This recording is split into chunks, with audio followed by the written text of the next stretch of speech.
أعوذ بالله من الشيطان الرجيم بسم الله الرحمن الرحيم يا بني إسرائيل اذكروا نعمتي التي أنعمت عليكم وأني فضلتكم على العالمين واتقوا يوما لا تجزي نفس عن نفس شيئا ولا يقبل منها شفاعة ولا يؤخذ منها عدل ولا هم ينصرون وإذ نجيناكم من آل فرعون يسومونكم سوء العذاب يذبحون أبناءكم ويستحيون نساءكم وفي ذلكم بلاء من ربكم عظيم وإذ فرقنا بكم البحر فأنجيناكم وأغرقنا آل فرعون وأنتم تنظرون وإذ واعدنا موسى 40 ليلة ثم اتخذتم العجل من بعده وأنتم ظالمون ثم عفونا عنكم من بعد ذلك لعلكم تشكرون وإذ آتينا موسى الكتاب والفرقان لعلكم تهتدون وإذ قال موسى لقومه يا قوم إنكم ظلمتم أنفسكم باتخاذكم العجل فتوبوا إلى بارئكم فاقتلوا أنفسكم ذلكم خير لكم عند بارئكم فتاب عليكم إنه هو التواب الرحيم وإذ قلتم يا موسى لن نؤمن لك حتى نرى الله جهرة فأخذتكم الصاعقة وأنتم تنظرون ثم بعثناكم من بعد موتكم لعلكم تشكرون وظللنا عليكم الغمام وأنزلنا عليكم المن والسلوى كلوا من طيبات ما رزقناكم وما ظلمونا ولكن كانوا أنفسهم يظلمون وإذ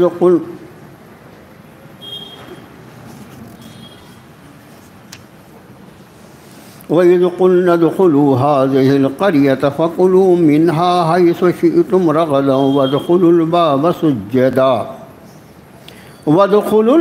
سجدا وقولوا حطة نغفر لكم خطاياكم وسنزيد المحسنين فبدل الذين ظلموا قولا غير الذي قيل لهم فأنزلنا على الذين ظلموا رجزا من السماء بما كانوا يفسقون صدق اللہ العظیم آمنت بما انزل اللہ من کتاب۔ قرآن پاک کا پہلا پارہ دوسری صورت شریفہ سورۃ البقرہ، اور اس صورت شریفہ کا چھٹا رکوع ہے جو آیت نمبر 47 سے لے کر آیت نمبر 59 تک 13 آیات بینات پر مشتمل ہے۔ آئیے سب سے پہلے ان آیات بینات کا ترجمہ جو ہماری اور آپ کی زبان میں ہوتا ہے۔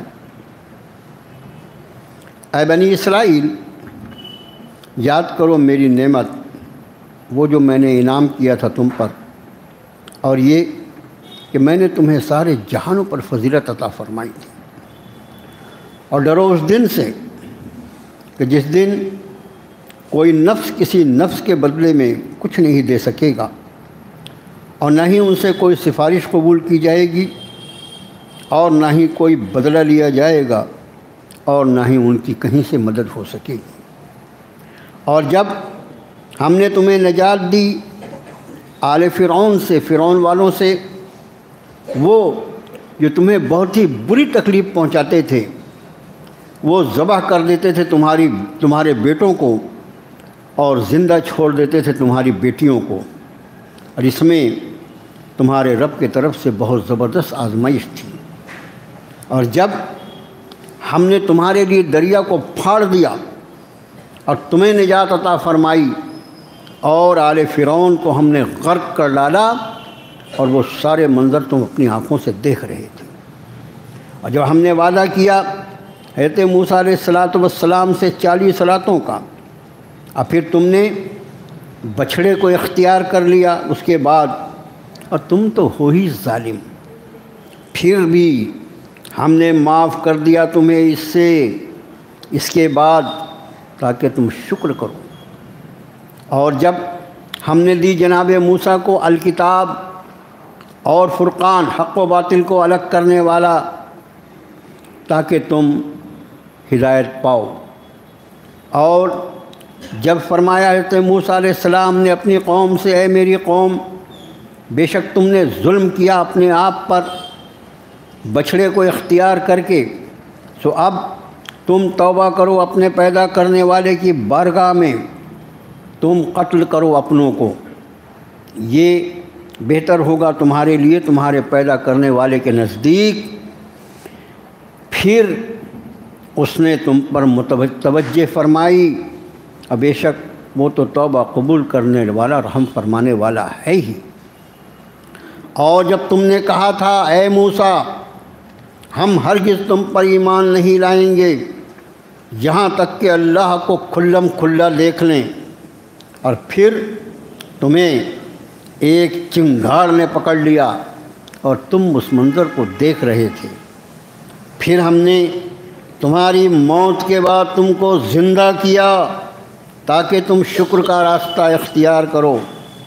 ہم نے سایہ فرما دیا تم پر بادلوں کا، اور ہم نے نازل کیا تم پر من اور سلوہ، کھاؤ پاکیزہ چیزیں جو رزق ہم نے تمہیں دی ہیں، انہوں نے ہمارا کوئی نقصان نہیں کیا بلکہ وہ خود اپنا نقصان کرنے والے تھے۔ اور جب تم نے کہا، اور جب ہم نے فرمایا کہ داخل ہو جاؤ اس بستی میں اور کھاؤ اس میں سے جہاں سے تم چاہو جی بھر کے، اور داخل ہونا اس بستی کے دروازے میں سجدہ کرتے ہوئے اور توبہ توبہ کہتے ہوئے، ہم معاف کر دیں گے تمہاری خطاؤں کو اور ہم مزید عطا فرمائیں گے نیکی کرنے والوں کو۔ مگر پھر بدل ڈالا ظالموں نے اس بات کو جو انہیں کہی گئی تھی اس کے سوا سے، اور پھر کہہ دیا گیا ان سے، اور پھر ہم نے نازل کیا ان لوگوں پر جنہوں نے ظلم کیا تھا آسمان سے عذاب، اس لیے کہ وہ حکم کو توڑنے والے تھے۔ ان 13 آیتوں میں بنی اسرائیل پر جو اللہ کے مختلف احسانات ہیں ان میں سے کچھ کا تذکرہ ہے۔ ہر آیت، ایک آیت کا ترجمہ کرو، اس کے پیچھے پورا ایک واقعہ ہے جو ماضی میں پیش آیا ہے۔ اور جب یہ نزول قرآن ہوا تو جو بنی اسرائیل اس وقت آباد تھے مدینہ طیبہ میں، بڑی آبادی ان کی مدینہ طیبہ میں تھی یہودیوں کی، ان کے باپ دادا کے ساتھ اللہ نے جو احسان کے معاملات فرمائے تھے، اور ان کے باپ داداؤں نے جو احسان فراموشی کی تھی۔ احسان کا حق کیا ہوتا ہے؟ احسان مانا جائے، اس کا شکر گزار ہوا جائے، لیکن یہ ظالم ان کے باپ دادا جو تھے انہوں نے احسان کے بدلے میں بجائے اس کا شکر کرنے کے انہوں نے ناشکری کی۔ یہی وجہ ہے کہ اس قوم نے اپنے نبی کو یعنی جناب موسیٰ کلیم اللہ کو جتنی اذیتیں پہنچائی ہیں، لفظ اذیت سمجھتے ہیں نا آپ، تکلیف، کوئی قوم اپنے نبی کو تکلیف پہنچائے اس قوم سے زیادہ نمک حرام کون ہو سکتا ہے؟ آپ انداز فرمائیں۔ اچھا یہ میں نہیں کہہ رہا ہوں، قرآن شریف نے ٹھیک اسی مضمون کو سورۃ الاحزاب کے آخری میں بیان فرمایا کہ یا ایھا الذین آمنوا لا تکونوا کالذین آذوا موسیٰ فبرأہ اللہ مما قالوا وکان عند اللہ وجیہا۔ اے ایمان والو تم ایسی حرکت نہ کرنا، یا ایھا الذین آمنوا لا تکونوا کالذین آذوا موسیٰ، تم ان لوگوں کی طرح نہ ہو جانا جنہوں نے جناب موسیٰ کو اذیت پہنچائی تھی۔ وہ اذیت کا لفظ جوں کا تو قرآن میں اپنے وقت کے پیغمبر کو جس پیغمبر کی وجہ سے ان کو ایمان ملا، ان کو کتاب دی گئی، ان کو ساری جہانوں پر فضیلت عطا فرمائی گئی، انہوں نے اس نبی کا بھی احسان نہیں مانا اور اس کو بھی تکلیف دی۔ اور ایک دو نہیں، یا بھی یہ رکوع جو پڑھا جا گیا ہے، اس کی جب ایک ایک آیت کا جتنا بھی اللہ موقع عطا فرمائیں گے، آپ دیکھیں گے کہ اس نبی کا اپنی امت، اس امت کا اپنے نبی کے ساتھ کیا معاملہ۔ اب پہلی آیت شریفہ جس میں فرمایا، بالکل جو پچھلے رکوع کی پہلی آیت تھی اس سے ملتی جلتی ہے، آخری کا مضمون الگ ہے۔ اے بنی اسرائیل، یعنی اے اولاد یعقوب، اے آل یعقوب، یاد کرو میری وہ نعمت جو میں نے تم پر انعام کی تھی، وَأَنِّي فَضَّلْتُكُمْ عَلَى الْعَالَمِينَ، اور یہ کہ میں نے تمہیں سارے جہانوں پر فضیلت عطا۔ پچھلے درس میں آپ کے خادم نے بات عرض کیا تھا کہ کسی قوم کو اللہ تعالیٰ اس کے لیے منتخب فرما لے، چن لے کہ اللہ تعالیٰ نبوت اس خاندان میں رکھے گا، اس قوم میں رکھے گا، اس سے بڑھ کر افتخار، عزت کا کوئی مقام کسی خاندان کے لیے نہیں ہو سکتا کہ اللہ نے اپنی نبوت، اپنے انبیاء کو اس خاندان میں پیدا کرنے کا فیصلہ کیا۔ اور پھر وہ میں نے ساری تفصیل آپ کو پچھلے درس میں بتایا تھا، اس کو دہرائیں گے تو آج کے مضمون رہ جائیں گے۔ بنی اسرائیل سے مراد حضرت یعقوب علیہ السلام کی وہ قوم ہے یا وہ نسل ہے جو حضرت یعقوب علیہ السلام سے چلتی ہے، اور چلتے چلتے چلتے وہ حضرت عیسیٰ روح اللہ تک اسی خاندان میں اللہ نے سارے جلیل القدر انبیاء کو بھیجا، یہاں تک کہ جناب داؤد علیہ السلام، جناب سلیمان علیہ السلام، جناب موسیٰ علیہ السلام، جناب عیسیٰ علیہ السلام، یہ سارے کے سارے بنی اسرائیل کے نبی۔ اب انداز فرمائیں جلیل القدر انبیاء، اور مطلب یہ وقت نہیں ہے کہ میں اس کی تفصیل آپ کو بتاؤں۔ چند انبیاء کے، یعنی حضرت ابراہیم علیہ السلام سے پہلے کا جو دور ہے وہ ایک الگ دور، ایک دور ہے حضرت آدم علیہ السلام سے شروع ہو کر وہ حضرت نوح پہ ختم ہو جاتا ہے، ایک دوسرا دور شروع ہوتا ہے حضرت نوح سے شروع ہو کر حضرت ابراہیم پر ختم ہوتا ہے، تیسرا دور جو ہے وہ حضرت ابراہیم علیہ السلام سے شروع ہو کر حضرت عیسیٰ روح اللہ پہ ختم ہوتا ہے، اور پھر چوتھا دور جو ہے وہ حضرت عیسیٰ روح اللہ سے شروع ہو کر جناب نبی کریم صلی اللہ علیہ وسلم کی ذات عالی تک آ کر اب وہ قیامت تک وہ دور چلنے والا ہے۔ اس طرح مفسرین نے پوری انسانیت کا جو پورا زمانہ ہے حضرت آدم علیہ السلام سے لے کر اس کو 4 ادوار میں تقسیم کیا ہے۔ اب یہ یا بنی اسرائیل، میں نے پچھلے درس میں کہا تھا، اسرائیل جو ہے حضرت یعقوب علیہ السلام کا دوسرا نام ہے، بنی اسرائیل یعنی اسرائیل کے بیٹوں، حضرت یعقوب کی اولاد، حضرت یعقوب کا خاندان۔ جہاں جہاں قرآن نے یا بنی اسرائیل کہا ہے اس سے مراد یہی قوم ہے جس کو ہم یہود کہتے ہیں۔ اللہ نے اس کو اپنے پیغمبر کے نام کے ساتھ یاد فرمایا، اے اسرائیل کے بیٹو، اے اسرائیل کے بیٹو، لیکن ان ظالموں کو یہ نام پسند نہیں آیا، انہوں نے اپنا نام یہودی رکھ لیا، اللہ نے ان کا نام بنی اسرائیل رکھا اور اسی نام سے خطاب کیا، لیکن انہوں نے اپنا نام یہودی رکھ لیا۔ یہی وجہ ہے کہ قرآن میں جب اللہ تعالیٰ نے فرمایا کہ آپ یہ فرمائیے نبی صلی اللہ علیہ وسلم، یا ایھا الذین ہادو، اے وہ لوگ جو یہودی ہو گئے، میں نے تم کو یہودی نہیں کہا تھا، میں نے تم کو یہودی نہیں کہا تھا، میں نے تم کو بنی اسرائیل کہا تھا، تم کو میرا دیا ہوا نام پسند نہیں آیا، تم نے اپنا نام یہودی رکھ لیا، تم کو تمہارا نام مبارک، اس لیے ایک جگہ قرآن شریف میں اس طرح بھی خطاب، قل یا ایھا الذین ہادو ان زعمتم انکم اولیاء للہ، یہ سورۃ جمعہ کی آیت ہے۔ تو فرمایا واتقوا یوما لا تجزی نفس عن نفس شیئا، ڈر کے زندگی گزارو اس دن سے جس دن کوئی نفس کسی نفس کے کچھ بھی کام نہ آئے گا، ولا يقبل منها شفاعہ، نہ کسی کی سفارش قبول کی جائے گی، ولا یؤخذ منها عدل، نہ کسی کے لیے کوئی معاوضہ قبول کیا جائے گا، ولا هم ینصرون، اور نہ ہی ان کی کہیں سے مدد کی جائے۔ یہ قیامت کے دن کا تذکرہ ہے، اللہ کا شکر ہے، یوم قیامت، یوم الآخرت، یوم الحساب، یوم الدین، اہل ایمان اس پر ایمان بھی رکھتے ہیں اور اس کی حقیقت سے بھی واقف ہیں۔ یہ جب ان کے عقیدے میں خرابی آئی، جس طرح اللہ معاف فرمائے، ان مسلمانوں میں بعض کے عقائد ایسے مردود عقیدے ہیں کہ ان کو سنو تو ایسا لگتا ہے کہ شرم نہیں آتی، یہ قرآن کا ماننے والا، قرآن پہ ایمان رکھنے والا، ایسی پلید بات اس کے زبان سے نکلتی ہے؟ ٹھیک اسی طرح جب ان میں بگاڑ آیا ان یہودیوں میں، تو ان کے یہاں بھی وہ عقیدہ چل پڑا کہ ہم تو پیغمبر کی اولاد ہیں، ہماری بخشش نہ ہو، ہم جنت میں نہیں جائیں گے تو کون جائے گا؟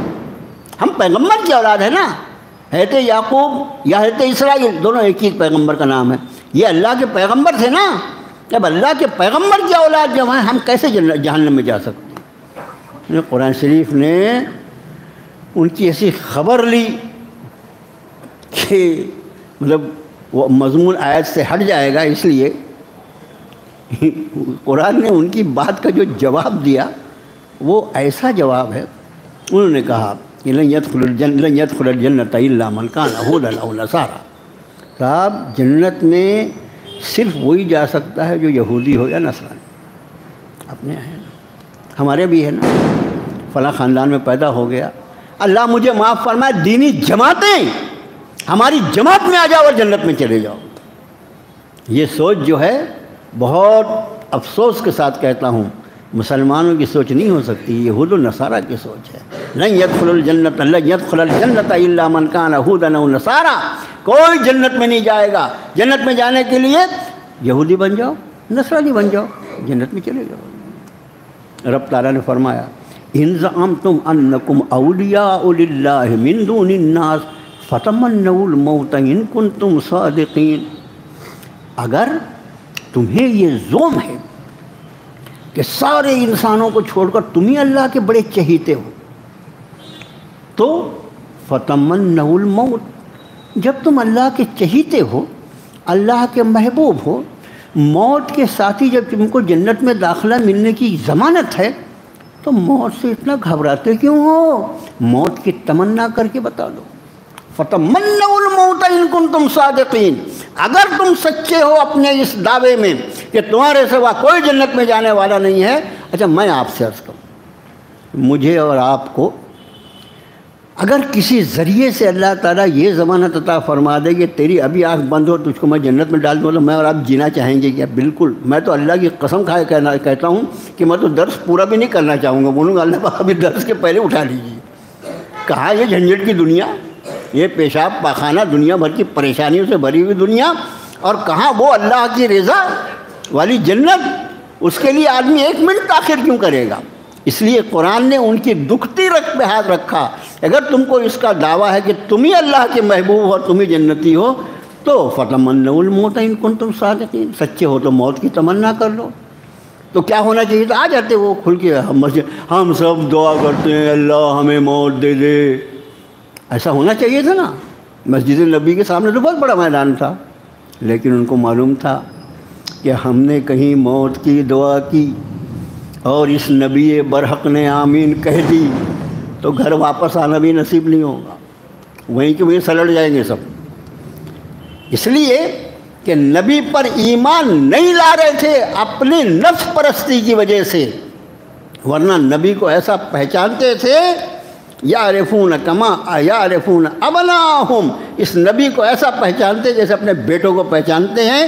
ڈر تھا کہ اگر ان کے کہنے پر ہم نے موت مانگ لی اور کہیں موت کا فیصلہ آ گیا تو ہم تو مرنا چاہتے نہیں۔ بہرحال اب یہاں پر رب نے فرمایا کہ اس دن سے ڈرو، کوئی کسی کا بدلہ نہیں دے سکے گا، کوئی کسی کی سفارش نہیں کر سکے گا، وغیرہ وغیرہ۔ جو ہمارا آخرت کے بارے میں وہ ایمان جو قرآن والا عقیدہ جو ہے نا، اللہ کے بارگاہ میں عقیدہ کون سا چلے گا؟ مولانا کا عقیدہ نہیں چلے گا، وہ عقیدہ چلے گا جو اللہ نے قرآن میں بیان فرمایا، وہ توحید، اللہ کی وہ عظمت، اس کا وہ تقدس، وہ سبحانیت، اس کی وہ پاکی جس کی اس کی ذات عالی ہی صرف حقدار ہے، وہ توحید، وہ رسالت جس مقام رسالت کو رب کائنات نے اپنی کتاب میں بیان فرمایا کہ میں نے جس نبی کو بھیجا ہے وہ اس شان کے نبی ہیں، یا ایھا الذین آمنوا اطیعوا اللہ واطیعوا الرسول ولا تبطلوا اعمالکم، اے ایمان والو اللہ اور اس کے رسول کا کہا مان لو اور اپنے اعمال کو ضائع مت کرو، تمہارا جو عمل اس نبی کے خلاف ہوگا اس نبی کو اٹھا کے پھینک دوں گا، تم چاہے اس پر کیا خرچ کر کے آؤ، مجھے اس سے فکر نہیں۔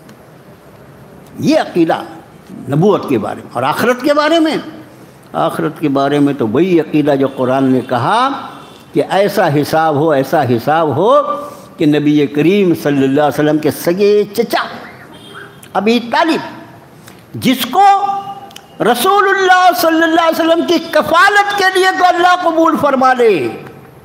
دادا عبد المطلب کی وفات کے بعد چچا نے کفالت کی ہے، اور اتنا ساتھ دیا کہ ان کی وفات اور امی خدیجۃ الکبریٰ کی وفات ایک ہی سال میں ہوئی. اللہ کے رسول صلی اللہ علیہ وسلم نے اس کو غم کا سال عام الحزن فرمایا.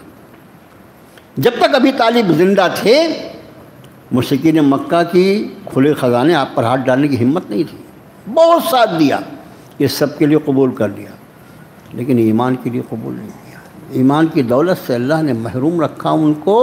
اور پھر جناب رسول اللہ صلی اللہ علیہ وسلم نے فرمایا کہ چچا ابی طالب کو جہنم میں سب سے ہلکا عذاب دیا جائے گا، وہ یہ کہ ان کو جو آگ کی جوتیاں پہنائی جائیں گی اس کی وجہ سے ان کا دماغ اس طرح کھول رہا ہوگا جیسے کڑھائی میں تیل کھولتا. رسول اللہ کے سگے چچا کفالت کی ہے رسول اللہ کی برسہ برس تک، پشت پناہی کی ہے رسول اللہ صلی اللہ علیہ وسلم کی برسہ برس تک، لیکن ایمان نہیں ہے. چچا ہوں گے رسول اللہ کے، کفیل ہوں گے رسول اللہ کے، مگر وہاں صرف ایمان چلتا ہے، عقیدہ چلتا ہے. ایمان نہ ہونے کی وجہ سے جہنم رسید کرتے ہیں وہ عقیدہ. اور میں ڈر کے رہنا اس دن سے. آگے فرمایا وَإِذْ نَجَّيْنَاكُم مِّنْ آلِ فِرْعَوْنَ يَسُومُونَكُمْ سُوءَ الْعَذَابِ يُذَبِّحُونَ أَبْنَاءَكُمْ وَيَسْتَحْيُونَ نِسَاءَكُم. یہ فرعون جو تھا نا کفن چور تھا. فرعون جو تھا وہ خاندانی طور پر کفن چور تھا، اور بس جیسے اپنے یہاں ہوتے ہیں نا یہ انتہائی ہلکٹ قسم کے لوگ، ایسے سیاست اسی کو بولتے ہیں نا، یعنی ایسا ہلکا آدمی جو اپنے جوتوں کے پاس نہ بیٹھنے کے لائق ہو وہ تخت پہ بیٹھا دیتے ہیں اللہ پاک. اللہ کا فیصلہ ہے، اس کو ہم اور آپ کیا، اللہ کا فیصلہ ہوتا ہے. یہ آدمی اپنی محنت سے نہیں جاتا، الہی فیصلہ ہوتا ہے، اور اس فیصلے میں ان کی کتنی حکمتیں ہوتی ہیں وہ جانتے ہیں. ہمارے جیسے چلر آدمی کا کام نہیں یہ کیوں ہوا وہ کیوں ہوا. ہمارا کام جو ہے ہمارے رب کا فیصلہ ہے، اور اس کے فیصلے جو ہوتے ہیں وہ حکمتوں سے خالی نہیں ہوا کرنا. بس اتنا خیال ہے. یہ بن گیا مصر کا بادشاہ. اب مصر کا بادشاہ بنا تو بادشاہت جو ہے تخت اور سلطنت وہ سب کو ہضم نہیں ہوتی. یہاں ہو رہی کہ ہضم لوگوں کو کیسی کیسی بدہضمیاں ہو رہی ہیں دیکھ رہے ہیں نا آپ.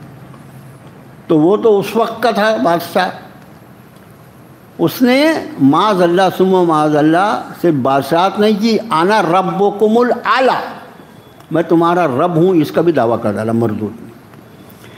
اب ہر بادشاہ جو ہوتے ہیں ان کے کچھ حاشیہ بردار ہوتے ہیں، حاجی کرنے والے ہوتے ہیں، اور وہی ان کو برباد کرتے ہیں. تو کچھ اس کے حاشیہ بردار، اور پھر وہ سب جادو ٹونا اور یہ سارا دور تھا. وہ کچھ جادوگروں نے اس کو بتا دیا کہ صاحب آپ کی سلطنت میں ایک ایسا لڑکا پیدا ہونے والا ہے جس کی وجہ سے آپ کی سلطنت کو زوال آ جائے، آپ کی سلطنت ختم ہو جائے گی. اب یہ پیسہ اور کرسی اس کا نشہ ایسا ہو جاتا ہے کہ آدمی کو ایک بار وہ چڑھ جائے نا تو چھوٹتا ہی نہیں. ہو کیا میری سلطنت کو زوال ہو جائے گا؟ ارے مردود تو کیا قیامت تک کے لیے پیدا ہوا ہے کہ ارے مرے گا نا ایک دن، جب تو زوال ہو ہی جائے گا. نہیں، میری سلطنت ختم نہیں ہونی. کہاں پیدا ہوگا لڑکا؟ لوگ بنی اسرائیل میں. اب اس بنی اسرائیل کو دیکھو میرے بھائی، ایک بہت ہی میں آپ سے عرض کروں کہ دل کو ہلا دینے والا یہ بنی اسرائیل جس میں اللہ نے اپنے انبیاء کو پیدا کیا. جب انہوں نے اللہ سے کیے ہوئے عہد کو توڑا تو پھر اسی مصر میں، یہ فرعون کا اصل وطن جہاں پر بادشاہ تھے وہ مصر ہے، ایجپٹ.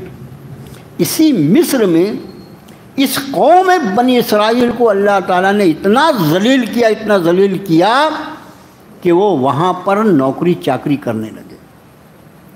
یعنی آل فرعون جو تھے، فرعون اور اس کے ہمنوا وہ بادشاہت کر رہے تھے، اور یہ بنی اسرائیل جس میں اللہ تعالیٰ نے نبوت کا سلسلہ قائم کیا تھا، جب وہ اپنے عہد سے ہٹے تو پھر ان کو اتنا گرا دیا اللہ نے کہ وہ وہاں کی نوکری چاکری کرتے تھے، اور سب سے ہلکے قسم کے کام جو ہوتے تھے، صفائی کرنا، یہ کرنا، وہ ویسے کام کرتے تھے۔ بتایا ان کو نجومیوں نے کہ وہ لڑکا جو پیدا ہوگا وہ بنی اسرائیل میں پیدا ہوگا۔ ارے یہ تو میرے پیر کے نیچے کچلی ہوئی قوم ہے، اس میں کیسے لڑکا پیدا ہو کے میری حکومت کو ختم کرے گا؟ اس نے ایک آرڈر نکال دیا، اور آرڈر یہ ہے کہ آج سے بنی اسرائیل میں جتنے لڑکے پیدا ہوں ان کو پیدا ہوتے ہی ذبح کر دیا جائے، ریکارڈ رکھا جائے ساری حاملہ عورتوں کا، اور ان کی ڈیلیوری پیریڈ جو ہے اس پر نظر رکھی جائے، کب بچے کی ولادت ہونے والی ہے، اور جیسے بچے کی ولادت ہوتی ہے تو اس وقت ہمارے کارکن جو ہیں موجود رہیں۔ اگر لڑکی ہوتی ہے تو کوئی پریشانی بات نہیں، لڑکا ہے قتل کر دو، اور لڑکیاں ہیں تو اس کو چھوڑ دو۔ آرڈر جہاں پناہ کا تھا لاگو ہو گیا۔ اب مجھے آپ بتائیے کہ کسی قوم میں اگر لڑکوں کو مستقل ذبح کیا جائے اور لڑکیوں کو چھوڑا جائے تو وہ نسل چلے گی کیا ان کی؟ ایک وقت آئے گا توازن بگڑ جائے گا، اور اس کی نسل خود بخود نیست و نابود ہو جائے گی۔ بھئی اللہ تعالیٰ نے جو نظام چلایا ہے یہ نسل کا، وہ تو مرد عورت سے ہے نا، لیکن اگر مردوں کو کسی قوم کے ذبح کیا جائے، کاٹ ڈالا جائے، اور لڑکیوں کو خالی چھوڑا جائے تو وہ قوم کتنے دن چلنے والی ہے؟ یہ اتنا بھیانک عذاب۔ تو رب نے فرمایا کہ وَإِذْ نَجَّيْنَاكُم مِّنْ آلِ فِرْعَوْنَ، ہم نے تم کو نجات دی آل فرعون سے، ان کے اس ظالمانہ فیصلے سے ہم نے تم کو نجات دی تھی، جن کا وہ فیصلہ تھا کہ وہ تمہارے بیٹوں کو ذبح کرتے تھے، تمہاری بیٹیوں کو زندہ چھوڑتے تھے۔ وَفِي ذَلِكُمْ بَلَاءٌ مِّن رَبِّكُمْ عَظِيمٌ، اور اس میں تمہارے رب کی طرف سے بہت بھیانک آزمائش تھی۔ پھر فرمایا، یہ میں نے آپ سے ہر آیت میں ایک واقعہ ہے، وَإِذْ فَرَقْنَا بِكُمُ الْبَحْرَ فَأَنْجَيْنَاكُمْ وَأَغْرَقْنَا آلَ فِرْعَوْنَ وَأَنْتُمْ تَنظُرُونَ، اور جب ہم نے فرق یعنی الگ الگ کرنا، فرقنا ہم نے پھاڑ دیا، ہم نے الگ الگ کر دیا، بِكُمْ تمہارے لیے، لفظ دیکھو آپ، وَإِذْ فَرَقْنَا بِكُمُ الْبَحْرَ، جب ہم نے تمہارے لیے سمندر دریا کو پھاڑ دیا تھا، فَأَنْجَيْنَاكُمْ، اور ہم نے تمہیں نجات دے دی تھی، وَأَغْرَقْنَا آلَ فِرْعَوْنَ، اور آل فرعون سارے کے سارے ہم نے ان کو غرق کر ڈالا، وَأَنْتُمْ تَنْظُرُونَ، اور تم اس منظر کو اپنی آنکھوں سے دیکھ رہے تھے، وہ خواب میں نہیں دکھایا تھا، حقیقت تھی۔ اب یہ آیت شریفہ جو ہے واقعات جو ہیں وہ اس کو بالکل اختصار کے ساتھ عرض کریں کہ ہر ظلم جو ہوتا ہے اس کی ایک انتہا ہوتی ہے۔ خوب سمجھ لو میرے بھائیوں، اپنے آپ کو کسی بھی چھوٹے بڑے ظلم میں ملوث ہونے سے اپنے آپ کو محفوظ رکھو۔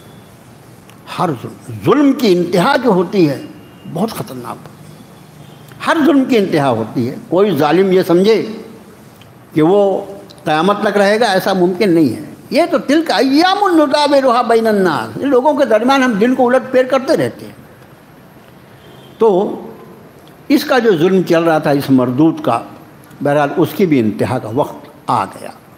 جناب موسیٰ کلیم اللہ کو اللہ نے حکم فرمایا، یہ پورا آپ اس کی بہت تفصیل اگر کوئی دیکھنا چاہے تو اس کے لیے میری درخواست ہے کہ سورہ طٰہٰ کو پڑھ لیں، سورہ قصص کو پڑھ لیں۔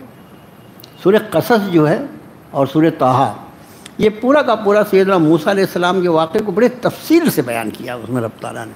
اگر اللہ نے وہاں تک پہنچایا اپنے فضل سے، اللہ کے ہاتھ میں ہے، انشاءاللہ اس وقت عرض کریں گے۔ ابھی اختصار کے ساتھ کہ اس کا بھی وقت پورا ہو گیا، ابھی بھی جو ظلم مسلمانوں پر یعنی ملکی اعتبار سے بھی اور بین الاقوامی اعتبار سے بھی، یعنی اسلام دشمن عناصر نے تو جیسے یکجہتی کر لیا۔ یہ سورۃ الاحزاب میں آپ پڑھیں، احزاب کس کو کہتے ہیں؟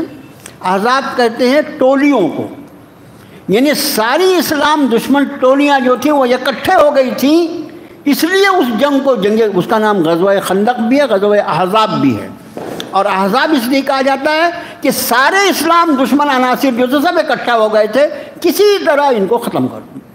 آج بھی وہی حال ہے، لیکن نہ اس وقت ختم کر سکے، نہ انشاءاللہ آج کر سکیں گے۔ فیصلہ جو ہے اس دنیا میں اس زمین پر صرف اللہ کا اور فقط اللہ کا۔ فرعون کا بھی ظلم ایک اپنے وقت پر ختم ہوا، اور جب اس کے ختم ہونے کا وقت آیا تو اللہ تعالیٰ نے جناب موسیٰ کلیم اللہ سے ارشاد فرمایا کہ اپنی قوم بنی اسرائیل کو لے کر راتوں رات مصر کو چھوڑ دو۔ اب اس میں ایک تفسیری نقطہ جو ہے، حضرت شاہ صاحب رحمۃ اللہ علیہ نے ایک بڑا عجیب نقطہ بیان کیا کہ اس دن یہ ہوا، بنی اسرائیل کو جو تمہاری قوم ہے اس کو خبر کر دو پہلے سے، اور فلاں دن راتوں رات میں سب کے سب اکٹھا ہو کے مصر کو چھوڑ، مصر سے نکل جاؤ۔ اس دن جس دن ان کو یہاں سے مصر سے نکلنا تھا، حضرت شاہ صاحب رحمۃ اللہ علیہ نے ایک عجیب واقعہ لکھا کہ جتنے یہ غیر اسرائیلی تھے یا فرعونی تھے کہہ سکتے ہیں، ایک تو بنی اسرائیل آل یعقوب، اور دوسرے جو بچے وہ فرعون کے ماننے والے فرعونی یا غیر اسرائیل، ان سب کے جتنے گھر تھے ان سب گھروں میں بڑے لڑکے کی موت ہو گئی۔ یہ بہت کم لوگوں کو عجیب و غریب واقعہ ہوا ہے۔ جتنے گھر تھے ان کے غیر اسرائیلیوں کے، ان سب کے گھروں میں بڑے لڑکے کی موت ہو گئی۔ اب مجھے بتائیے، کسی گھر میں بڑے لڑکے کی موت ہو جائے تو اس گھر میں کیا افراتفری اور کیا پریشانی ہوگی۔ گویا یہ قدرتی انتظام کیا گیا۔ حضرت شاہ صاحب رحمۃ اللہ نے یہ بات لکھی ہے تفسیر میں۔ تو ایسا ماحول بن گیا پورے شہر کا کہ اب باقی حصوں میں کیا ہو رہا ہے غیر اسرائیلیوں کے، بنی اسرائیل کے یہاں، ان کو اس کی کوئی فکر ہی نہیں رہتی۔ ہر آدمی اپنے غم میں، یعنی یہ کہا جائے کہ پوری کی پوری بستی کا بہت بڑا حصہ جو ہے وہاں رونا پیٹنا مچا ہوا ہے۔ لڑکے کو جو مر گیا ہے، جیسے بھی اس کی تجہیز و تکفین کی جاتی ہے، اس کی تیاری ہو رہی ہے، کوئی کسی کی طرف دیکھنے کے تیار نہیں۔ ایسے حالات اللہ نے پیدا کیے، اور جناب موسیٰ کلیم اللہ نے اس دن کو طے کر رکھا تھا، پہلے سے سب کو خبر کر دی تھی۔ یہ لوگ مصر چھوڑ کے نکل گئے، اور مصر چھوڑ کے نکل گئے تو جس بھی رخ پہ وہ جا رہے تھے، صبح ہوتے ہوتے فرعون کو خبر لگی کہ وہ بنی اسرائیل سب کے سب چھوڑ کے چلے گئے۔ تو آدمی کی جب وہ چیٹی کی موت آتی ہے تو اس کو پر اگ جاتے ہیں نا، ایسا کہاوت ہے، معلوم نہیں کیا ہوتا ہے، مجھے نہیں معلوم، کہاوت ایسی، چیٹی کی موت آتی ہے اس کو پر اگ جاتے ہیں۔ کیا وہ سب چلے جائیں گے تو پھر ہماری خدمت کون کرے گا، ہماری چاکری کون کرے گا؟ چلو ان کا پیچھا کرتے ہیں۔ ایسا کہتے بھاگ کے چلے جائیں گے۔ اس نے اپنے پورے فوج کو لیا اور دوڑا ان کے پیچھے۔ اب یہ لوگ آگے آگے چلے جا رہے ہیں، پاؤ پھٹنے کا وقت، صبح کا وقت ہے، یعنی یہ صبح کہ رات کا دھندل کا آخری حصے میں، کہ سامنے بنی اسرائیل اپنے طریقے پہ چلے جا رہے ہیں، اور پیچھے یہ اس کا لشکر جو ہے وہ باجے گاجے اور جیسے مشرکوں کا طریقہ ہوتا ہے اس طریقے سے۔ بنی اسرائیل نے دیکھا، قرآن نے کہا قالا انا لمدرکون، بنی اسرائیل نے حضرت موسیٰ سے کہا موسیٰ ہم تو پکڑ لیے گئے، اس لیے کہ اس مقام پر یہ پہنچے تھے کہ سامنے دریا بہہ رہا تھا۔ اب یہ دریا سامنے، اور ایسا دریا ان کے پاس اس کو پار کرنے کی تو کوئی چیز نہیں تھی۔ سامنے دریا ہے، اگر ہمارا قافلہ آگے جاتا ہے تو دریا میں ڈوب کے مر جائے گا، اور اگر ہم ابھی رک جاتے ہیں، وہ دشمن چلا آ رہا ہے چیختا چلاتا ہوا، اور وہ تو آ کے ہم کو بالکل کاٹ کے رکھ دے گا، بالکل یہ کہ دو چکی کے پارٹ میں۔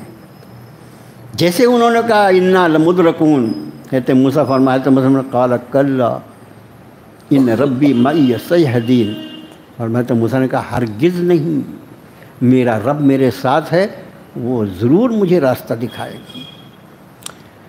جناب موسیٰ کو بھی سمجھ میں نہیں آ رہا تھا کیا کریں۔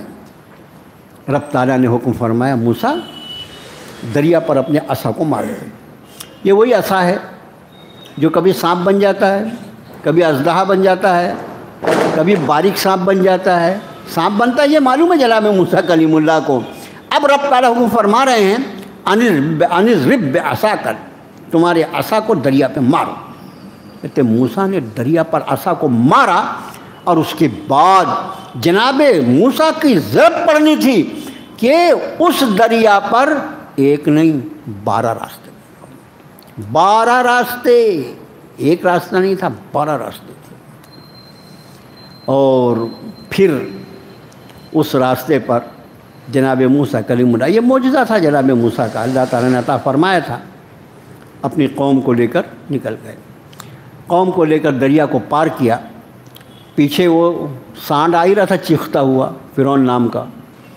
اب مجھے بتاؤ، تیری حکومت ہے، تم کیسے پل بناتے ہو تم کو معلوم ہونا چاہیے نا، تم کیسے پل بناتے ہو، پل ریکارڈ میں ہوگا۔ اس عقل کے دشمن کو یہ نہیں معلوم کہ یہ پل میرے باپ کا بنایا ہوا ہے کیا؟ ارے اس دریا پہ میں نے کبھی پل بنایا ہے کیا؟ اس دریا پہ کبھی میں نے پل بنایا؟ یہ پل جو ہے یہ اچانک بنا ہے، ظاہر ہے یہ اللہ کا، یہ جناب موسیٰ کلیم اللہ جس رب کی دعوت دے رہے ہیں اس کا کام ہے یہ۔ لیکن میں نے آپ سے عرض کیا کہ جب چیٹی کی موت آتی ہے تو اس نے بھی اپنی فوج سمیت ڈال دیا اپنے اسی راستے۔ اب جیسے ہی آگے بڑھے، میں نے اس کو 12 راستے کا، اصل میں وہ راستہ ایک تھا، 12 چشمے ہیں، وہ 12 بھی یہاں نکل گیا میرے منہ سے۔ تو اسی راستے پر اپنے فوج کو اس کو لگا کہ اب کیا ہے، یہ تو اپنے باپ کا ہے یہ راستہ، وہ نکل گئے ہم بھی نکل جائیں گے۔ اور وہ جیسے دریا کے بیچوں بیچ پہنچا، بس اللہ کا فیصلہ آ گیا، وہ جو دریا کو اللہ نے پھاڑ دیا تھا اس کو ملا دیا، اور فرعون اپنے سارے لشکر سمیت غرق کر دیا۔ موقع نہیں ہے ورنہ سورہ یونس کی آیتیں میں آپ کو پڑھ کر سناتا، اتنا طویل رکوع ہے سورہ یونس میں۔ آپ دیکھیں اس غرق فرعون کے واقعے کو قرآن نے بہت تفصیل سے بیان کیا ہے۔ یہ غرق ہوتے ہوتے اس نے توبہ کرنے کی کوشش کی، اس نے توبہ کرنے کی کوشش کی، اور رب تعالیٰ فرمایا آلان، اب ختم ہو گیا۔ موت کے فرشتے دکھائی دے گئے نا، موت کے فرشتے اگر دکھائی دینے لگیں تو توبہ کا موقع ختم ہو جاتا ہے، اس لیے کہ ایمان وہ اللہ کے نزدیک قابل قبول ہے جو یؤمنون بالغیب، غیب پر جو ایمان ہو، اور جن غیب کی چیزوں پر ہم ایمان رکھتے ہیں اسی میں فرشتے بھی ہیں۔ اب فرشتے اگر دکھائی دے گئے موت کے، جو یقینی طور پر ہر آدمی کی روح کو قبض کرنے کے لیے آتے ہیں، وہ مومن ہو غیر مومن ہو، صرف انسانوں کی روح قبض کرنے کے لیے فرشتے آتے ہیں، باقی جانداروں کی روح جو ہے وہ اس کا سسٹم الگ ہے۔ جب فرشتے دکھائی دیے تو اب ایمان جو ہے وہ ایمان بالغیب نہیں رہ گیا بلکہ ایمان بالمشاہدہ ہو۔ اب دیکھ کر کوئی ایمان لائے تو میں آپ سے عرض کروں میرے بھائیو کہ جب ساری انسانیت حشر کے میدان میں کھڑی کر دی جائے گی تو کون بیوقوف ہوگا جو حشر کو مانے گا یا اس قرآن کے احکام کو نہیں مانے گا؟ جس نے انکار کیا تھا وہ بھی بولے گا بھئی ہوا وہی جو اہل ایمان کہا کرتے تھے۔ ہمارے قصے کہانی، آج میں نے بھی آتے آتے اپنے ساتھیوں کو ایک واقعہ بتایا، مولا تم لوگوں کو اتنی ساری لائٹ جلتی ہوئی کیوں دکھ رہے ہیں؟ تم کو معلوم ہے آج کیا ہے؟ بولے نہیں مولا، آج بھی دیوالی کی ایک قسم ہے، آج بھی ایک دیوالی ہے، اور یہ دیوالی جو ہے یہ ان کے جتنے نہاد معبودان باطل ہیں وہ 6 مہینہ سوتے ہیں، 6 مہینہ جاگتے ہیں، تو آج ان کا اٹھنے کا دن ہے، یہ اٹھاؤنی دیوالی کہلاتی ہے۔ مجھے بیچارہ ایک غریب تھا آفس میں، اس نے سب بتایا تھا یہ، آج پیپر میں نے دیکھا تو ایک دم اس کی بات یاد آ گئی کہ اللہ معاف فرمائے، کیا مردود عقیدہ ہے مشرکانہ کہ جن کو پوجتے ہو وہ 6 مہینہ سویا رہتا ہے، اس کو خود اتنی نیند میں رہتا ہے، وہ تمہارا کیا کام بنائے گا، کیا بگاڑے گا، اور اس کے بعد اتنا سونے والا کہ اتنے پٹاخے بم پھوڑ ڈالے اس کے بعد بھی نہیں اٹھا مردود۔ یعنی آپ نے شرک جو ہوتا ہے وہ کتنا ذلیل ہوتا ہے۔ تو اس نے توبہ کرنے کی کوشش کی، لیکن رب تعالیٰ نے اس کے ایک حدیث شریف میں بڑا لطیف مضمون ہے کہ اس وقت جب وہ توبہ کرنے کی کوشش کرتے جبریل بھی وہاں موجود تھے۔ اس نے جتنا حضرت موسیٰ کو ستایا تھا، اب ظاہر ہے کہ فرشتہ جبریل جو ہیں ان کا تو پیغمبروں سے خاص تعلق نہ، تو وہ اس نے جیسے ہی کلمہ پڑھنے کی کوشش کی تو جبریل نے اس دریا کا کیچڑ اٹھا کے اس کے منہ میں بھریا کہ تیرے سے کلمہ نکل نہ سکے، مردود، تیرے کو بغیر کلمے کے مرنا چاہیے، اتنا مردود تھا یہ۔ اسی کو ایک آیت میں رب نے بیان فرمایا، وَإِذْ فَرَقْنَا بِكُمُ الْبَحْرَ فَأَنْجَيْنَاكُمْ وَأَغْرَقْنَا آلَ فِرْعَوْنَ وَأَنْتُمْ تَنظُرُونَ، اور جب ہم نے تمہارے لیے دریا کو پھاڑ دیا اور ہم نے نجات دے دی تم کو اور غرق کر دیا آل فرعون کو، وانتم تنظرون، اور تم نے خود اس کو دیکھا۔ تم نے سے مراد یہ جو مدینے والے یہ نہیں تھے، ان کے باپ دادا۔ بھئی ہمارے باپ دادا نے جو کچھ دیکھا ہے، جیسے کسی کو آج بولے بھئی وہ ہمارے باپ دادا کے زمانے میں وہ 1 روپیہ لے کر جاتے تھے اور 2-4 تھیلا بھر کے سامان لاتے تھے تو بھی چارانہ بچ جاتا تھا۔ یہ مذاق کر رہے کیا؟ ان کو بولے سونا جو تھا نا وہ 5 روپیہ تولہ تھا۔ کیا بات کریں، 5 روپیہ تولہ؟ یہ 50,000 روپے تولے کی بات 5 روپیہ تولہ، لیکن حقیقت میں ہمارے والدین نے ہمارے باپ دادا نے دیکھا ہے نا اس کو۔ تو یہ انداز ہے کہ تم نہیں تھے، ہمارے باپ دادا نے اس کو اپنی آنکھوں سے دیکھا، ہم نے ان کے سامنے فرعون کو غرق کیا تھا۔ بھائی وعدنا موسیٰ 40 لیلہ، اور جب ہم نے موسیٰ سے 40 راتوں کا وعدہ کیا، اور ثم اتخذتم العجل، اور تم نے اس کے بعد بچھڑے کو پکڑ لیا، اختیار کر لیا، من بعد ہی اس کے بعد وانتم ظالمون، اور تم ہوئی ظالم۔ یہاں سے اور کئی واقعات ہیں، تو ہم یہ چاہیں گے کہ اس کو تھوڑا سا واقعات ہیں، اور ہر آیت کی تشریح کے لیے اس واقعے کا اشارہ کرنا ضروری ہے۔ انشاءاللہ اگلے درس میں اس کا بقیہ حصہ لیں گے۔ 2 باتیں، ایک تو اسی ہفتے اتوار کے دن ہمارے بھائی فیاض صاحب کے والد محترم کی وفات ہو گئی۔ میرے بھائی یہ دنیا جو ہے یہ بہرحال چھوڑ کر جانے کی ہی جگہ ہے، اور دنیا جو ہے یہ زمین، اس میں یہ طاقت رکھی نہیں ہے کہ اہل ایمان کے حسن اعمال کا بدلہ یہاں دیا جا سکے۔ اس کا بدلہ پانے کے لیے بدلہ دینے والے کی بارگاہ میں پہنچنا ہے۔ موت جو ہے اس کی 2 حیثیت ہے۔ ایمان والے کے لیے موت، اللہ کے رسول صلی اللہ علیہ وسلم نے فرمایا کہ ایمان والے کے لیے موت جو ہے وہ اللہ کا تحفہ ہے۔ تحفہ، ہمیں کوئی ایک دوسرے کو کوئی چھوٹا موٹا تحفہ دے تو ہم اس کو کتنی قدر کی نگاہ سے دیتے ہیں۔ حدیث شریف میں ہے کہ ایک دوسرے کو تحفے بڑھتی ہے، ہم نے اس کو بالکل چھوڑ دیا۔ ہم تحفہ دیتے ہیں، آپ ہم کو ولیمہ کھلاؤ تو تحفہ دیں گے، عقیقہ کھلاؤ تو تحفہ دیں گے، نکاح کا کھانا کھلاؤ تو، باقی تحفہ نہیں۔ ارے کسی کے یہاں جا رہے ہو نا، اس کے یہاں خالی 1 درجن کیلا لے کے چلے جاؤ، 1 درجن کیلا لے کے چلے جاؤ، تو وہ کیلا رہے گا تو 20-30 روپے کا، لیکن اس آدمی کے دل میں آپ کی عزت اتنی بڑھ جاتی ہے، اس نے ہدیہ لایا۔ حدیث شریف کے الفاظ یہ ہیں کہ ایک دوسرے کو ہدیہ دیا کرو، اس سے محبت بڑھتی ہے، ہمارے یہاں نہیں۔ تو اسی طرح ہم ایک دوسرے کو کوئی تحفہ دے تو ہمارے دل میں کیا خیال آئے؟ اللہ کی طرف سے تحفہ، ایمان والے کی اس تحفے کو کیا دیکھنا ہے؟ شرط ایمان ہے۔ مرحوم کی وفات پر میں یعنی اس دن اتفاق سے اتوار کا دن تھا، اور جو وقت تجہیز و تکفین کا تھا وہ وہی وقت تھا جو درس کا تھا، اس لیے میں حاضر نہیں ہو سکا، اس کے لیے معذرت خواہ ہوں۔ اسی طرح میری بڑی ہمشیرہ کا انتقال ہوا تھا، میں درس کے لیے نکلنے کی تیاری کر رہا تھا، 10 منٹ پہلے فون آ گیا کہ آپ کی بڑی ہمشیرہ وہیں محلے میں رہتی تھی، لیکن میں نہیں جا سکا اس لیے کہ درس ضروری تھا، درس میں چلا گیا اور درس کر کے میں اپنی ہمشیرہ کے یہاں گیا، اس لیے یہ بھی ایک ذمہ داری ہے۔ تو میں حضرت مرحوم کے لیے دعا کرتا ہوں، اللہ ان کی بال مغفرت فرمائے، اور ہم سب کے لیے، اپنے بال بچوں کے لیے، اپنی آل اولاد کے لیے، پوری امت مسلمہ کے لیے میں دعا کرتا ہوں، اللہ ہم سب کو ایمان پر خاتمہ نصیب فرمائے۔ میرے بھائیوں، زندگی کا سخت جو ہے نا وہ خاتمہ بال ایمان ہے، آپ سمجھے؟ خاتمہ بال ایمان پہ جس کا خاتمہ ہوا نا اس کا کام۔ ایک بات، دوسری بات ایک اور عرض کرنی تھی، یہ چھوٹا سا اپنا کام جو ہے مجلس تعلیم القرآن کے نام سے، آپ دیکھتے ہیں کہ مجلس تعلیم القرآن ناگپور کامٹی، تو اس میں اپنے جو ایک تو یہ درس و تدریس ہے، دوسرے کلاسز ہیں، آپ کے یہاں بھی الحمدللہ چلتی ہیں اور بڑے پیمانے پر چلتی ہیں، لیکن جتنے بڑے پیمانے پر چلنی چاہیے اتنے بڑے پیمانے پر نہیں چلتی، نہ یہاں ہماری چلتی نہ ناگپور میں چلتی، جتنے بڑے شہر ہیں ہمارے۔ لیکن ان کلاسوں میں فرصت کے اوقات میں بڑی عمر کے لوگ قرآن شریف کا ناظرہ، اگر کسی کا نہیں ہے تو ناظرہ پڑھ لے ہوئے، ترجمہ نہیں آتا تو ترجمہ پڑھ لے ہوئے، یہی نظام الحمدللہ ناگپور میں، اصل شروع تو ناگپور سے ہوا۔ درس کا سلسلہ جو ہے حضرت مولانا الحاج عبدالکریم پاریکھ رحمۃ اللہ علیہ، اللہ تعالیٰ نے ان سے شروع کروایا، وہ عالم نہیں تھے، وہ غیر عالم تھے، جن کو عالم نہیں، مگر اللہ تعالیٰ نے ان کو وہ مقام عطا فرمایا کہ حضرت مولانا ابو الحسن علی ندوی رحمۃ اللہ علیہ نے ان کو اپنا خلیفہ مقرر کیا تھا، حضرت مولانا رحمۃ اللہ علیہ کو۔ وہاں سے درس کا سلسلہ شروع ہوا، اور اس کام کے لیے ناگپور میں کام تھوڑا زیادہ ہے۔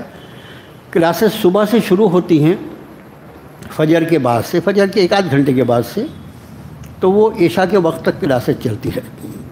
اس میں صبح سے شام تک یعنی سینکڑوں لوگ، بچے بھی، خواتین بھی۔ خواتین کے لیے جو وقت ہے وہ 11 بجے سے لے کر مغرب کے وقت تک کا، یہ وقت مخصوص ہے خواتین۔ اس وقت مردوں کی کوئی کلاس نہیں ہے۔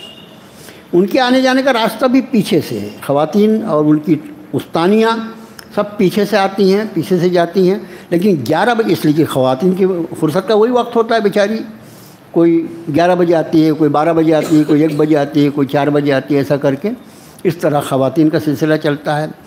فجر کے بعد وہاں عالم کی کورس بھی ہوتا ہے، لغت کا کورس ہوتا ہے، صبح اور شام ناظرہ قرآن۔ اس ناظرے میں بچے تو رہتے ہی رہتے ہیں، لیکن بڑی عمر کے لوگ جنہوں نے ابھی تک قرآن شریف نہیں سیکھا ہے ان کو بھرپور موقع دیا جاتا ہے۔ ان کو بھی ہمارے یہاں استاد جو پڑھاتے ہیں، 10 سال پہلے مجھے یاد ہے میں ریٹائر ہوا سروس سے، اور ریٹائرمنٹ کے اگلے دن اللہ پاک نے اس کا پوزیشن دلا دیا تھا، اس لیے خوب اچھی طرح یاد ہے کہ آج سے 10 سال پہلے وہاں پر مسلم فٹ بال گراؤنڈ میں ایک عمارت دی گئی، تقریباً اس وقت 1000 فٹ کی ہے، وہ 1050 فٹ کی، اس وقت اس کو ہم نے 50 لاکھ میں لیا تھا۔ اس وقت آج سے 10 سال پہلے 1050 فٹ کی جگہ 50 لاکھ میں پڑی تھی، وہ 47 وہ 3 لاکھ اس کا رجسٹری کا خرچ تھا۔ اب اس کے بالکل بازو میں اتنی ہی جگہ، وہ بہت ضروری تھا کہ بھئی اور جگہ ہو، اور جگہ، کام کے حساب سے جگہ بہت کم پڑ رہی ہے، اتنی ہی جگہ وہ 12 کا معاملہ ہے اور یہ 22 چل رہا ہے۔ آپ انداز کریں کہ زمین کی قیمت، ہم بہت غریب ہیں، مسلمان بہت غریب ہے، بہت ہی غریب۔ ہماری غربت دیکھنا ہے تو ہماری شادیوں کے منڈپ دیکھو کتنے غریب ہیں ہم لوگ۔ تو اس غریب قوم کے محلے میں قیمت کیسے بڑھتی ہے؟ اتنی ہی جگہ 1050 فٹ کا ہی بلاک بازو میں بک رہا ہے، اور اس کا سودا 1,33,00,000 روپے میں کیا گیا ہے۔ اتنی جگہ، یعنی آج سے 10 سال پہلے جو 50 لاکھ میں تھی، آج وہی جگہ جو ہے وہ 1.5 کروڑ میں پڑے گی۔ اور اس کا بیانہ اس لیے کیا گیا ہے کہ اللہ کرے کہ قرآن شریف کی خدمت کے اور جو دوسرے مواقع ہیں امت مسلمہ میں، بھائیو سب کا سورج غروب ہونے والا ہے، سورج دوپہر کی جیسے سب کا چمکنا، سب کا غروب ہونے والا ہے۔ تو یہ سوچ کر کہ جاتے جاتے ہم اور آپ مل کر کوئی ایسا نشان چھوڑ جائیں خدمت دین کا، خدمت قرآن کا، قال اللہ اور قال رسول کی خدمت کا، کہ ہم مر جائیں اور ہمارے نام اعمال میں کچھ نیکیاں آتی رہیں۔ قرآن شریف نے اس کی بشارت دی ہے کہ تم چلے جاتے ہو، تمہارے اعمال جو بعد میں بھی لکھے جاتے ہیں، برائی ہو یا بھلائی ہو، اسی کو ثواب جاریہ کہا جاتا ہے۔ اب اس کا بیانہ تو ہو چکا ہے 5-1 لاکھ روپے میں، اور اتنی بڑی رقم ادا کرنی ہے، تو چندہ وندہ کرنا ہمارا مزاج نہیں، اور بڑا عجیب لگتا ہے، لیکن یہ اجتماعی کام جو ہے وہ اجتماعی ہوتا ہے، اس کو انفرادی طور پر نہیں کر سکتے۔ تو میری درخواست یہ ہے کہ اتنے بڑے کام میں ہمارے جو ساتھی کسی بھی طرح کا تعاون فرمانا چاہیں، خوش دلی کے ساتھ وہ تعاون فرمائیں۔ ہمارے یہاں کے جو ذمہ دار ہیں، ہمارے فیاض صاحب ہیں، دونوں فیاض حضرات، بلکہ فیاضین ہیں، تو حاجی فیاض صاحب ہیں، ہمارے فیاض صاحب ہیں، ہمارے رضوان بھائی ہیں، ہمارے ماسٹر صادق صاحب ہیں، یہ یہاں کے ذمہ دار ہیں ہمارے تعلیم القرآن کے۔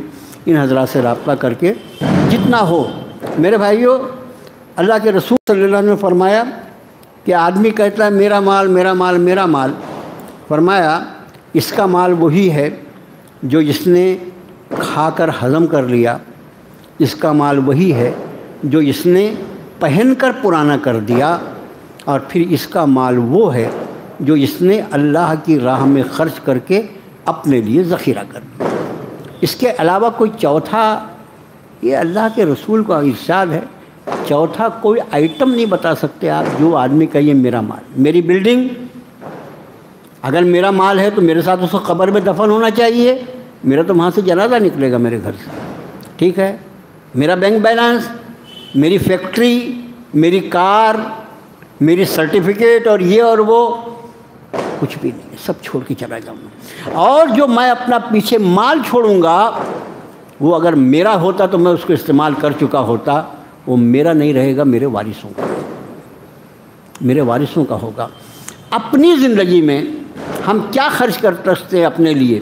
ہماری اولاد اگر اتنی سعادت مند اور نیک ہو کہ ہمارے مرنے کے بعد ہمارے لیے ایصال ثواب کا کام کرے تو بہت اچھی بات ہے، لیکن میں آپ سے پوچھوں آپ اپنے ابا کے لیے کتنا کر رہے ہیں؟ جتنا ہم اپنے ابا کے لیے کریں اتنی ہماری اولاد کرے گی نا، اس سے زیادہ کی امید کب کرتے ہو؟ اس لیے بہتر یہ ہے کہ اپنی کمائی کا جتنا آسانی سے ہو سکے اس کو اللہ کے راستے میں جمع کر دیا جائے، اور یہ ایسا کرنٹ اکاؤنٹ ہوگا انشاءاللہ، ہم چلے جائیں گے اور وہاں پر ظاہر یہ وقف للہ ہوتی ہے، یہ عمارت جو دی جائے گی وقف للہ رہے گی، اللہ کے لیے وقف ہے وہ، تو قیامت تک وہاں پر یہی کام ہوگا، صرف قال اللہ قال الرسول کا یا امت مسلمہ کے فلاح و بہبود کے ہی کام انشاءاللہ ہوں گے، اور اس کا اجر و ثواب میں انشاءاللہ ہم شامل رہیں گے۔ اس میں دعا بھی فرمائیں کہ اللہ تعالی ہم لوگوں کے لیے وہ کام آسان فرمائے۔ اللہم صلی علی محمد عبدک و رسولک النبی الامی ربنا آتنا فی الدنیا حسنہ وفی الآخرۃ حسنۃ وقنا عذاب النار ربنا ظلمنا انفسنا وإن لم تغفر لنا وترحمنا لنکونن من الخاسرین۔ اللہ ہماری خطاؤں کو معاف فرما دے، اللہ ہماری نیتوں میں اخلاص عطا فرما، اللہ ہمیں آپ نے جو عظمت والا نبی اور عظمت والی کتاب عطا فرمائی، اللہ ہمیں اسی قدردانی کی توفیق عطا فرما، اللہ ہمارے مرحومین کی مغفرت فرما، بطور خاص ہمارے بھائی فیاض صاحب کے والد محترم جو آپ کی بارگاہ میں پہنچ گئے، اللہ ان کے سارے سیئات کو دور فرما دے اور اپنے فضل و کرم سے ان کے حسنات کو قبول فرما، اللہ ان کے لیے قبر کو، حشر کو اور جنت میں داخلے کو آسان فرما، اللہ ہم سب کو بھی محض اپنے فضل و کرم سے الہ العالمین ایمان پر خاتمہ نصیب فرمانا۔ وصلی اللہ تعالی علی خیر خلقہ محمد و آلہ وصحبہ۔